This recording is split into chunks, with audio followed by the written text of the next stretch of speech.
Transitional justice in particular has been continually adapting and evolving. There's been a mix of kind of contestation, also appropriation, and then cross-pollination of ideas and practices among all these different actors. There is a crisis of expectations. There is a gap between what people is waiting for the post-conflict mechanisms and what these mechanisms can really deliver. The contexts in which transitional justice is needed today are definitely changing. Truth is always going to be contested.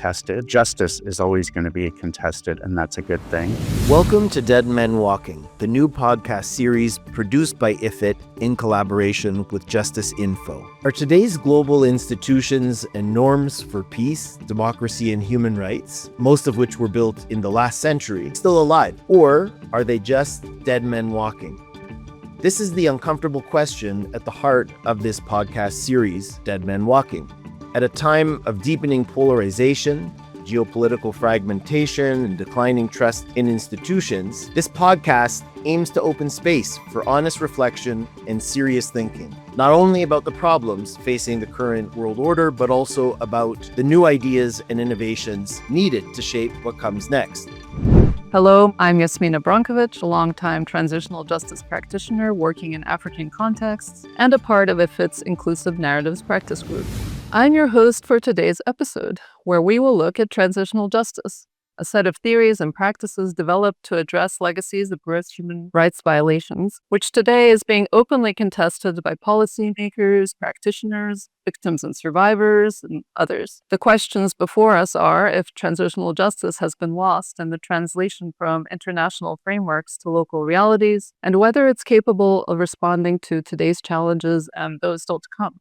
To explore these questions, I'm joined by three guests with deep experience of transitional justice. One is Professor Ronald Slye, a member of IFIT's Law and Peace Practice Group. Ron is a professor of law at the Seattle University School of Law and a recognized transitional justice scholar. He served as an international commissioner on the Kenyan Truth, Justice, and Reconciliation Commission and has advised countries including Tunisia, Colombia, and Burundi on transitional justice issues. Ron has also represented victims before U.S. federal courts and UN bodies. Thank you so much, Jasmina. It's really a great pleasure to be here, and thank you to IFIT for sponsoring these conversations. We also have Dr. Asli Ozcelik Olcay, another member of IFIT's Law and Peace Practice Group. Asli is an associate professor in international law at the University of Glasgow. She has worked extensively on the role of international law and peace negotiations, including in Bosnia, Ukraine, and the Philippines. Asli serves on the advisory board of the Scottish Peace Platform and is a member of the International Steering Group on Youth and Peace Processes, co-led by the UN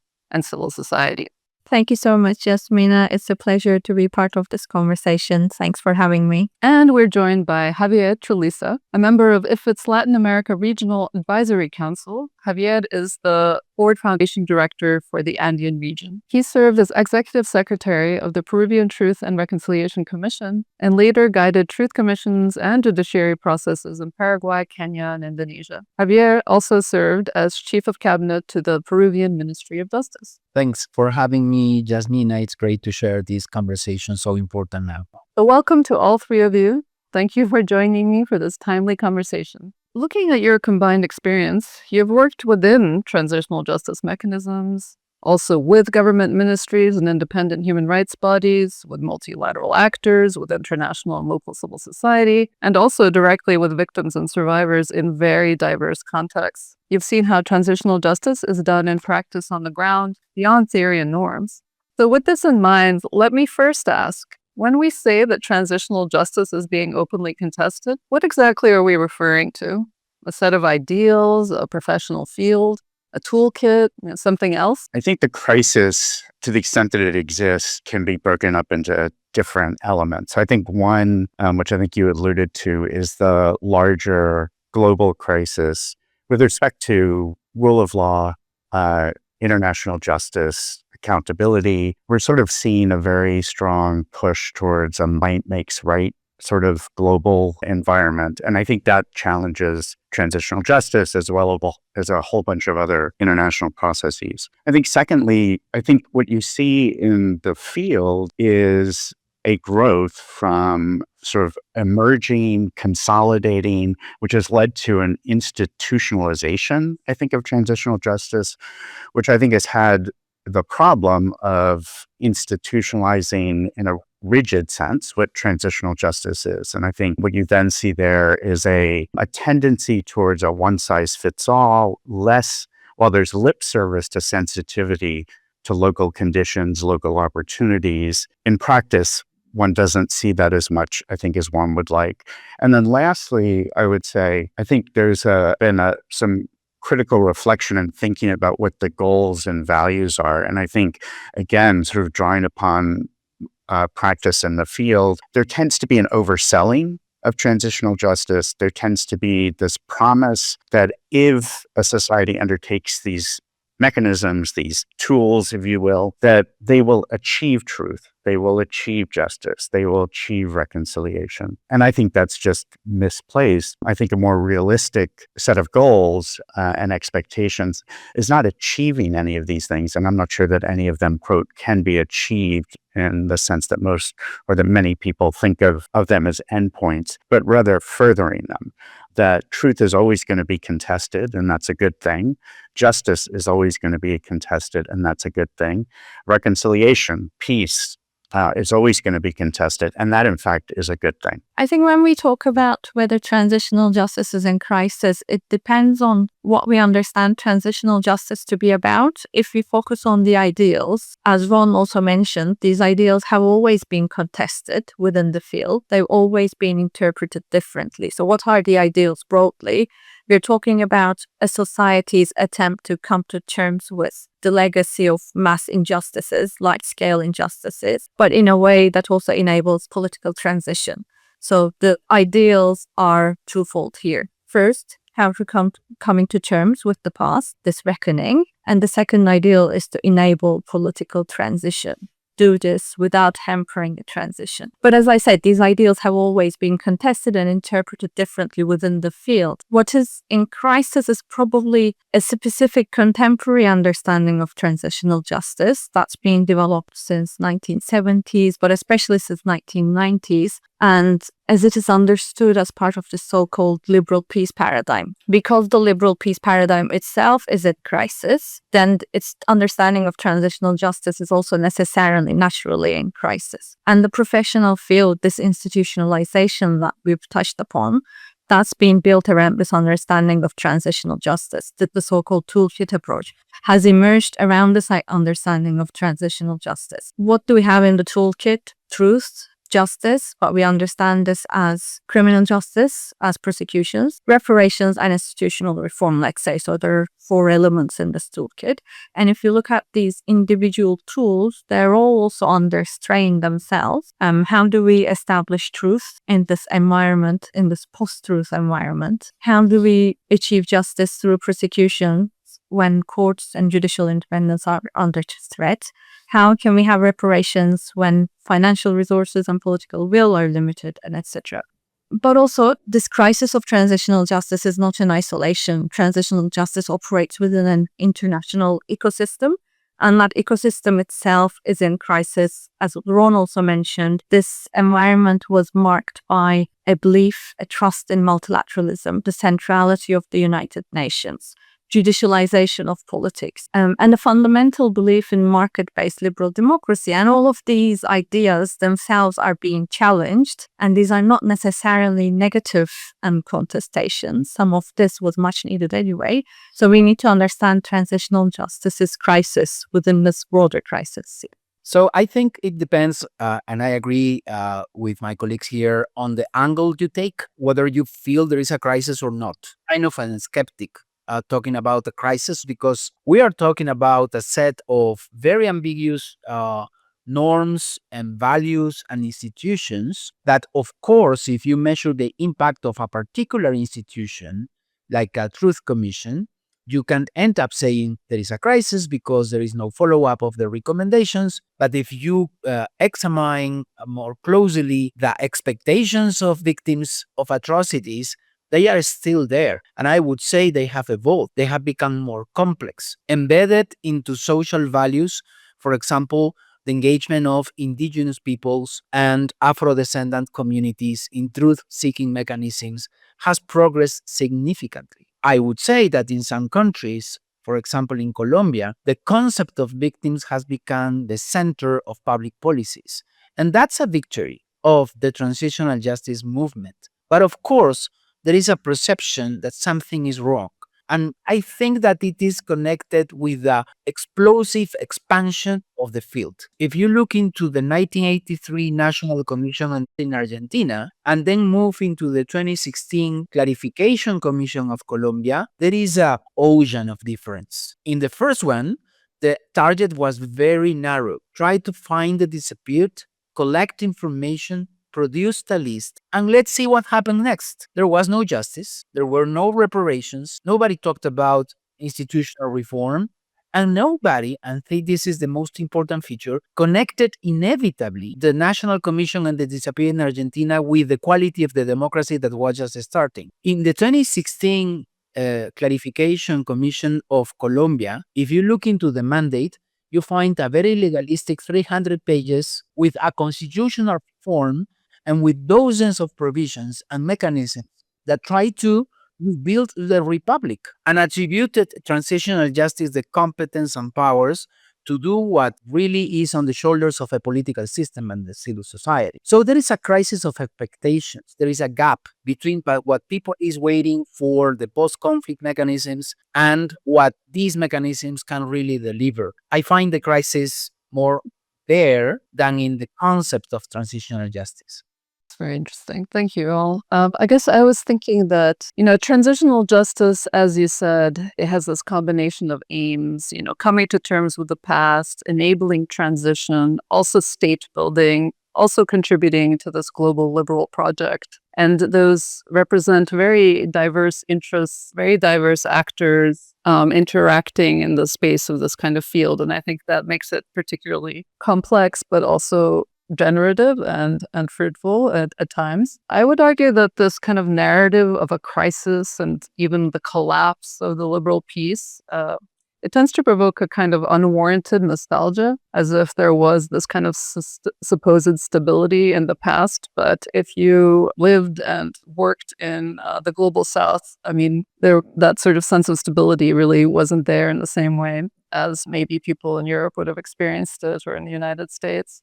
So alongside this kind of nostalgia, there's also a tendency to overstate the uselessness of peace building and transitional justice and other related fields. And actually, a lot of the changes that we're seeing now have actually been occurring for years. It seems to me this supposed state of crisis has been happening already since late 1990s and early 2000s with all of the critiques that came up. And these fields have been, and transitional justice in particular, has been continually adapting and evolving. There's been a mix of kind of contestation, also appropriation, and then cross-pollination of ideas and practices among all these different actors. And just in my experience, I feel that people on the ground, victims and survivors, but also other people who are involved in transitional justice in countries are pretty savvy about the limits of this liberal peace and post-conflict reconstruction. And they tend to kind of use whatever terminology or tools or other windows of opportunity or funding that present themselves to address the challenges that they're dealing with every day. But they have this kind of healthy skepticism. And I think that's another thing to consider when reflecting on this situation or this crisis that we're discussing. Maybe then I can ask you, how many of the challenges we're facing are kind of on the inside of transitional justice, specifically have to deal with the various issues you came up about how it's understood and conceived and implemented, and really how much of it is more about what's happening in the world today? Has there been a shift towards more interest-driven rather than rules-based? Are there fewer democracies? Are the conflicts are there more of them, and are they worsening? Where is the problem? Where is the challenge as you see it? So this is a big question for a big problem, and has so many angles to answer it. I would choose two. A first one is that transitional justice. I bring here a phrase of Alex Bourain, the former vice president of the South African Truth Commission, saying, "This is a continuing and never-ending battle."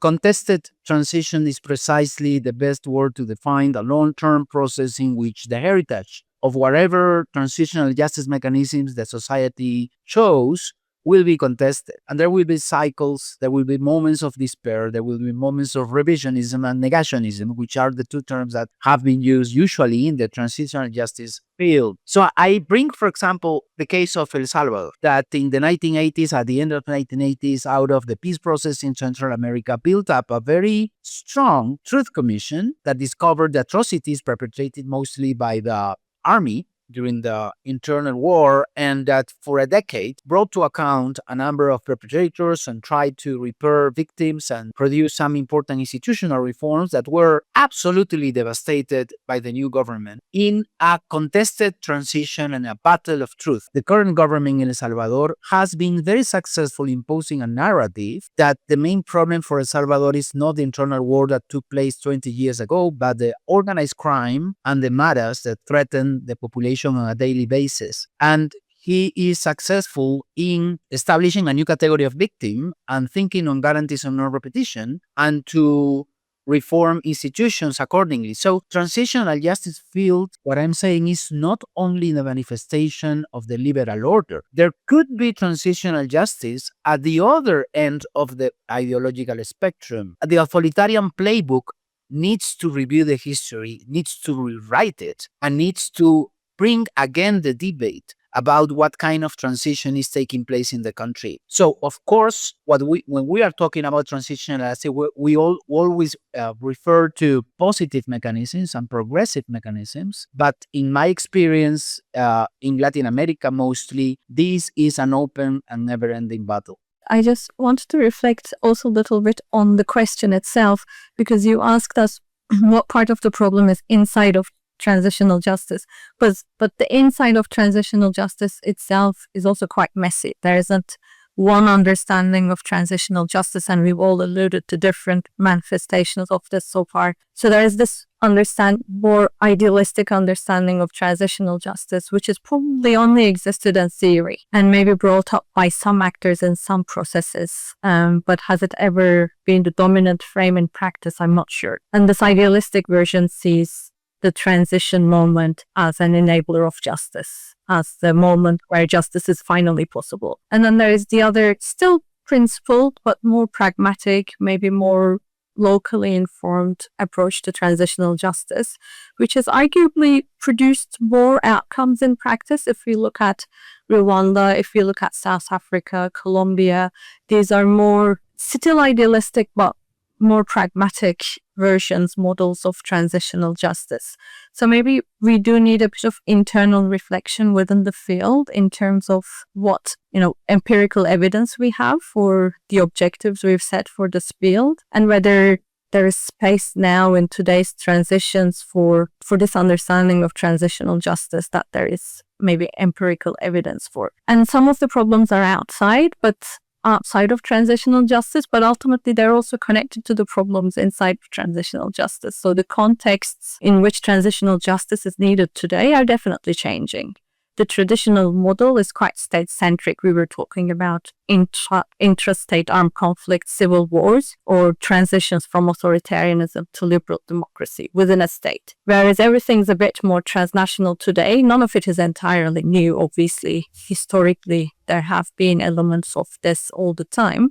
But today we have more international armed conflicts, and we don't necessarily have a good understanding of how transitional justice would look like in those contexts. We have internationalized armed conflicts in Sudan, in Yemen, in many other contexts. And this state-centric understanding of transitional justice doesn't really fit or isn't really enough in those contexts. We talk about climate justice, for instance. We talk about racial justice, post-colonial justice. Does transitional justice have a role in those contexts? So the facts are changing, the facts surrounding transitional justice. So transitional justice will also need to change with those facts to some extent.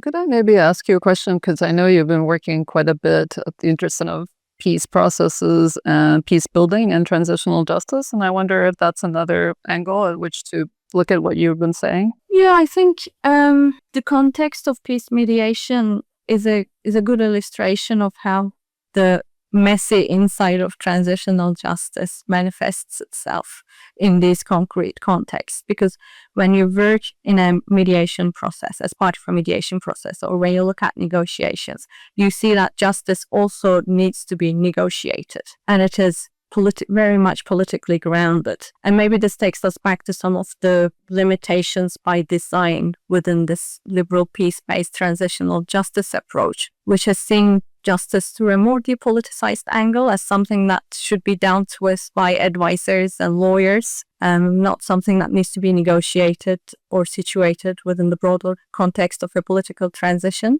So I think looking at the context of mediation, negotiation, peace processes is definitely helpful also for this internal reflection going forward. Also thinking about what's happening now in practice. If we look at Syria, if you look at Yemen, we look at Ukraine, these are the contexts where transitional justice is being discussed today. So it is very helpful to look at those contexts. Absolutely. And I think it's relevant also to what you were saying, Javier. Asli, reflection makes me think about what has meant transitional justice in the Colombian context, departing from a peace agreement.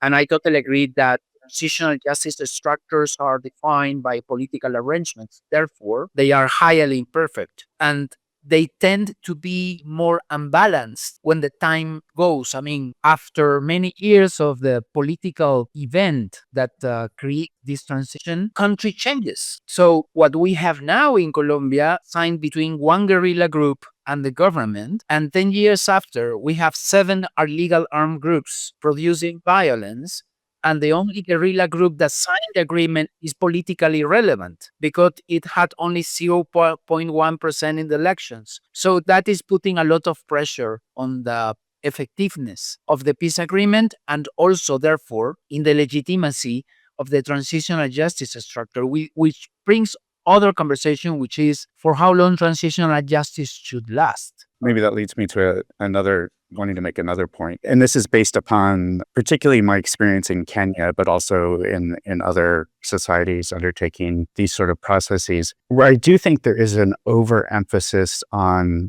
depoliticized legal approaches to transitional justice. And to be a little more crass, I think, the lawyers have sort of taken over this field perhaps too much. And I say that as a lawyer, as a law professor. But I want to be careful because I do think that law and lawyers and legal process has an important role. I just think it's been overemphasized and there's been less emphasis on political in a positive sense, both creating political support, being sensitive to political dynamics, and being sensitive to political changes. I do think there's a danger of coming in and saying, we've got these processes, and if you undertake them, and maybe we tweak them given your local situation, whatever we mean by that, and I think sometimes that's more said than done, that positive things will happen. You will have dealt with your past. You will have created a better future. And again, I don't want to say that there isn't something to that, but I think we need to be much more sensitive to how things change. And we need to be much more sensitive to the long-term project, which is really engaging in building and engaging in the contestation of these processes in these different societies, as opposed to sort of thinking that these things can be sort of implemented and then the problem is over. So I think that has to do with expectations. It has to do with overselling. It has to do with, again, sort of thinking of endpoints as opposed to means to something or an ongoing process of something. Could I just add, because we talked about overstating the problem, because the title of the podcast series is also Dead Man Walking, I think saying that transitional justice is a dead man walking could also be maybe overstating it. Because there's still a lot of transitional justice around us. Just before this, I had to think about all the transitional justice processes around the world now in Syria. All of these are imperfect, and transitional justice is always imperfect. But in Syria, there's a significant transitional justice process now. In the Philippines, building on the peace agreement between the Moro Front and the government, there's still a process. And earlier this year, they've adopted a transitional justice law. In Spain, there was a truth commission recently established. In Hungary, we have a political transition. And even though we don't really talk about it much in terms of transitional justice, there is some domestic debate around issues of transitional justice there too. So there is still a lot of transitional justice around us, and the label itself and the ideals and the thinking and the lessons learned are still relevant. We've had like 23 truth commissions out in 30 countries. So almost all of them, everybody wants a truth commission when there is a transition. It's a great idea in general. The problem is that many of them are created so connected to the political moment that comes very conditioned to a very specific political context. Where the political context changes, the mechanisms becomes in crisis. Yeah, and I would say, I mean, I'm troubled, or I've been struggling with the idea that there's a crisis. I struggle with the idea of this sort of dead men walking sort of concept in terms of these podcasts. I mean, I do think what's happening is there's a lot questioning, which I think is a healthy thing.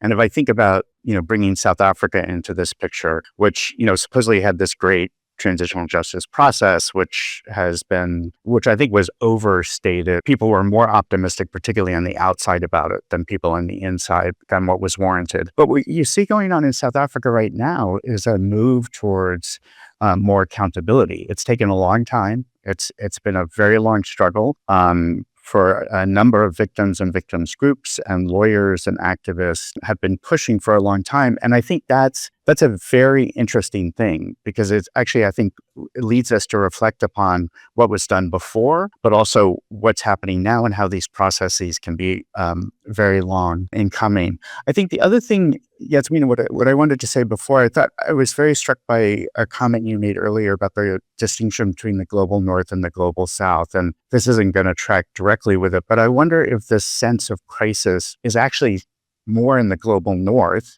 where people have this idea about, oh, here's this great thing and we can just sort of implement it in these different places and it'll work. And it turns out it's a little messier than that. Whereas people on the ground, I think, you get enormous benefit, right? I mean, victims, just being able to be heard, if you're out in the field, that is really valuable to them. It's not sufficient, but there's something positive that is happening. And I think the disconnect is you have people, maybe to simplify, in the global north that think, oh, this is going to be sufficient. And you have people in the global south that are like, oh yeah, no, this is useful, but there's a lot more that needs to happen.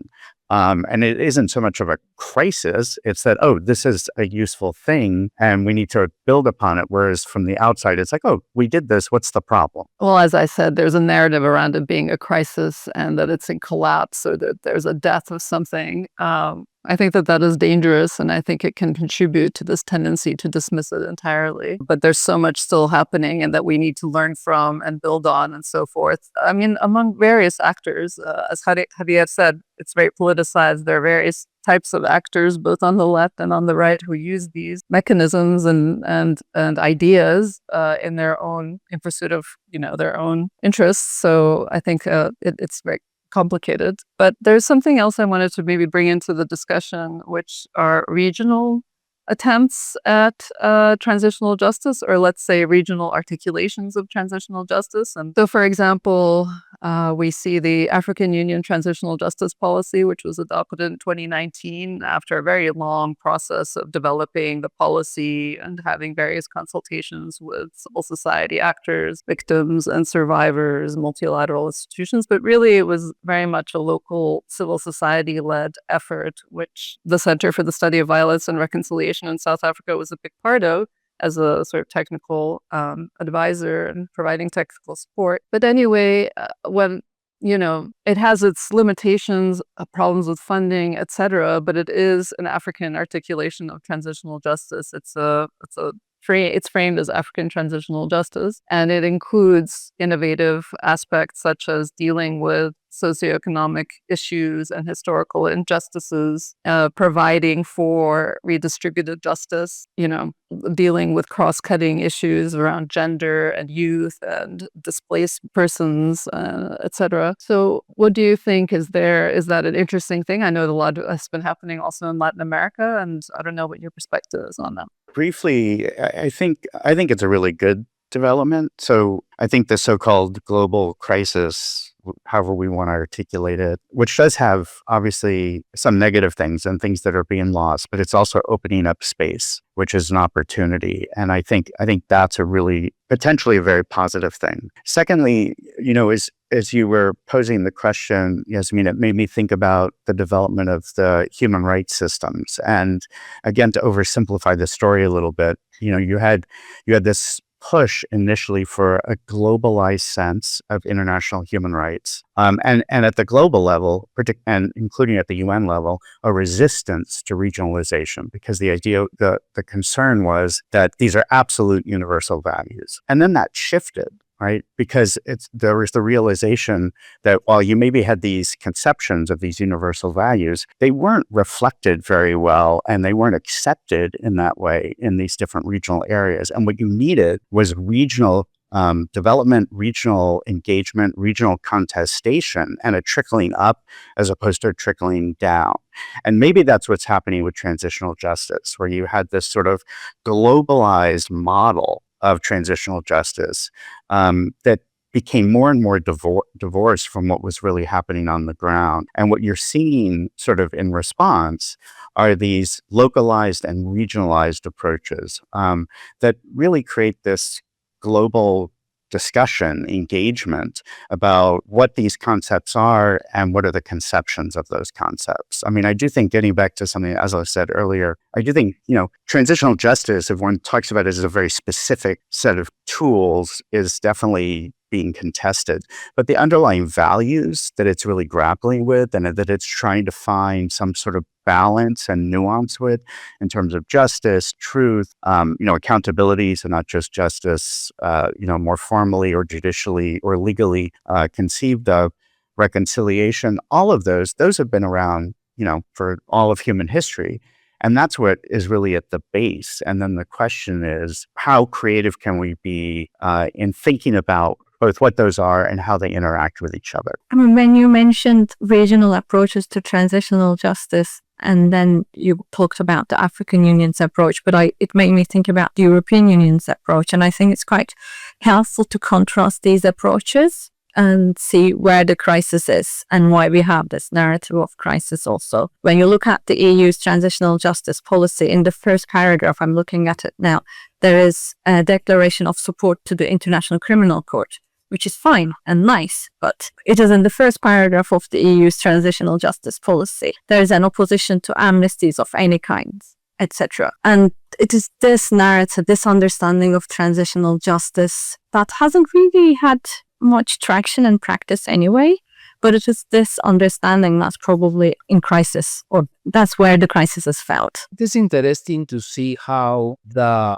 Inter-American regional system historically interacted with transitional justice developments. For a long time, we thought that this was a progressive movement that, we have had an Inter-American system in place since 1969, so well before the transitional justice mechanisms. And it was the jurisprudence of the Inter-American Commission on Human Rights that provided a frame for the first transitional justice mechanisms in the Southern Cone, in Chile, Uruguay, Brazil, Argentina. And then out of the works of these mechanisms, the Inter-American system brought new judgments and decisions, and in 2001 declared all amnesties for human rights crimes against international law. And now that we have had this kind of virtuous cycle, what we are witnessing is a problematic cycle, because ideologies in Latin American governments are moving towards the right of the spectrum, to a more conservative stance, anti-rights,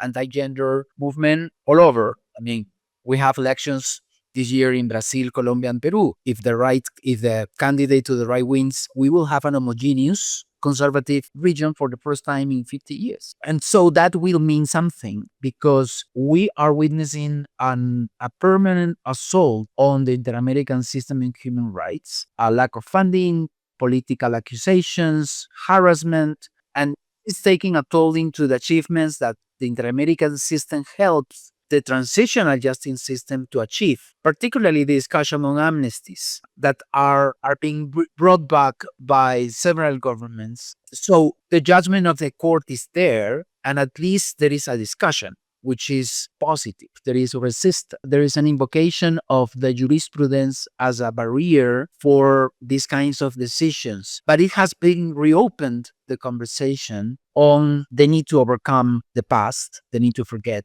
the need to have this kind of reconciliation that in some cases are only the expression again of this revision of history and rebuilding of a narrative as part of an authoritarian playbook. Well, given these challenges that you just mentioned, Javier, and that we've discussed, what do you see that's emerging in the field or that could emerge in terms of adaptations or even transformations or transformative currents that could help in terms of making transitional justice relevant in the years to come? Does it have a place? And if so, what are the kind of innovations or interesting things happening that will strengthen the field and keep it relevant? And I think one thing that I would like to mention is just that, returning to the topic of South Africa, I worked with Khulumani Support Group, which is the national apartheid survivors social movement there. And I found that over the last 30 years, they have been doing a lot of activities which they call people-driven transformation, which is very local, kind of community-based things around advocacy for sanitation, for example,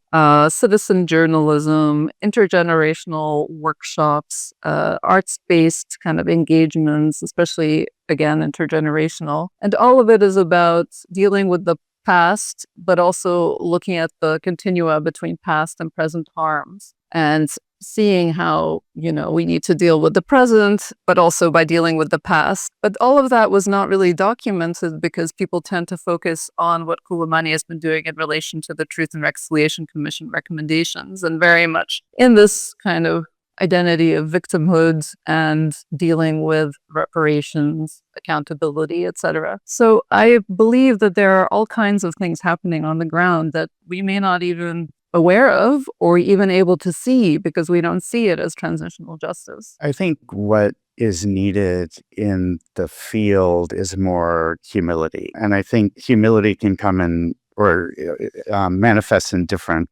places and ways. I think one is I sort of alluded to maybe a disciplined humility in terms of the legalization. And, you've just talked about the arts. We can talk about, the different types of narratives, right? And theater and, education. And then that leads to sort of the second, I think, vector of humility, which is, transitional. However we define transitional justice, I think it's really important to recognize that the needs for justice, for truth, for reparations, however one wants to articulate it, are just one of many sort of needs of a particular society. And you've alluded to, again, with Khulumani, right? Talking about, local issues, whether it's, the state of the roads or access to food or climate change, right? That there's a much broader set of concerns that people have, and to sort of focus everything on this more legalistic approach to the past misses that. And I'm not sure that I think there's a danger of trying to encompass too much and to say that, look, some of these local processes are themselves transitional justice. I think we should be comfortable with the idea that transitional justice has these values and are doing these things, but we shouldn't claim that it's more important than other things, that there are other things also that need to be happening. And what we should be doing is working together and working in a way that builds upon, as opposed to silos out the different needs of a particular society. I feel relatively optimistic about what has been achieved in terms of, because success for me in transitional justice is not how effective has been a mechanism, but how deep goes the concept and the political relevance of victims and the questions of truth-seeking and truth-telling beyond mechanisms, as part of the business as usual of governments and society. And I think in some countries there has been significant progress. South Africa, but also Argentina, even against all odds, and Colombia or Peru. Of course, there are many challenges, but looking into the ways forward, as you asked, I would like to mention a couple of things that I have seen throughout these last years in my experience. First one, to have national single homogeneous transitional justice process is very difficult and very contested. I remember when I was in the Peruvian Truth Commission, one of the critiques that I take it fully is that we were replacing a narrative with another official definitive narrative. And we have been mistaken in being so defensive about those narratives because truth is a very fluid concept and cannot be closed in a Truth Commission report. And so humility, as mentioned, Ron, is very important. The second is that I have become to value more community-based experiences instead of huge national, expensive transitional justice experiments. I had the opportunity to know one of them in the United States, the Greensboro Truth and Reconciliation Commission, which was a very community-based experience dealing about the racial riots that took place in Greensboro 35, 40 years ago. And I learned that there were a lot of things happening in the United States in transitional justice. And in the Colombian experience that I have been close to it recently, I admire and I value how local communities has appropriated of the process and has their own reconciliation mechanisms without the need of having this complex. I don't think this means that we shouldn't have any national processes. We should stop looking into a single state top to down experiences and value more the community led experiences on transitional justice. I mean, I agree with everyone that looking beyond the label moving forward is quite important. It might be that in 10 years' time, we won't have the transitional justice label around anymore, or maybe we'll have it, but it will mean a different thing. But looking beyond the label and what transitioning communities are concerned with is important. In some contexts, for a historically marginalized group, political inclusion might mean more than prosecutions, and that is fine. And there should be space for that conversation to take place, and there should be support for that conversation and for that choice. In some contexts, territorial justice, socioeconomic justice might mean more than transitional justice as it is now understood. Some of the issues of transitional justice can also be dealt with under these different banners, and that is also fine. And this all goes back to the point about humility earlier made, humility about what transitional justice can achieve, what it can understand about local contexts, humility about what international law says about transitional justice, what it really requires. But I think also humility about our capacity to predict the future is also needed now. It's great that there are all these debates about the state of transitional justice, the future of peace mediation, and everyone's trying to guess what's going to happen in this field. This is all really valuable, but we are not oracles. At least many of us are not oracles, and we won't be able to predict the future. So I think causing, reflecting, looking at the evidence before reaching conclusions is also going to be important. Thank you. I'd like to invite you to share any last closing thoughts and burning comments that you'd like to share with our listeners before we close. I mean, this is maybe just emphasizing things that I and others have said. I do think the humility point, and I like the way Asli sort of expanded the different places where that humility can be useful, but also emphasizing something Javier said about, I've come to a similar sort of conclusion about really working locally and moving up as opposed to working globally or nationally or regionally and moving down. I think there's so much that one can learn, and there's so much that listening can contribute to really thinking creatively about how to move societies to a better place, right? To increase human dignity, to increase human flourishing. And I think that's happening a lot. And maybe it's getting back to your point earlier, Jasmina, that some of it's not easily captured because it doesn't easily enter into our information systems. And that doesn't mean it's not there. And it doesn't mean that it's not important. In fact, in some ways, maybe it means the opposite. Just to emphasize how important it is to understand this as a long-term process instead of a single mechanism where you have to pay more attention to culture, to values, to the political process, and not so much in the legal implementation of conclusions of any of these transitional justice mechanisms. The achievements are in the long run. My sincere thanks to Ron, Asli, and Javier for their time and this truly fascinating conversation. And many thanks to our listeners for joining us. If you found this episode valuable, please subscribe and share it. And join us for the next episode of Dead Men Walking, where we'll discuss another pillar of 20th century post-war global institutions and norms for peace, democracy, and human rights. I'm Jasmina Brankovic, and you've been listening to Dead Men Walking, Conversations on Global Norms and Institutions, a podcast series by the Institute for Integrated Transitions, produced in collaboration with Justice Info. Dead Men Walking.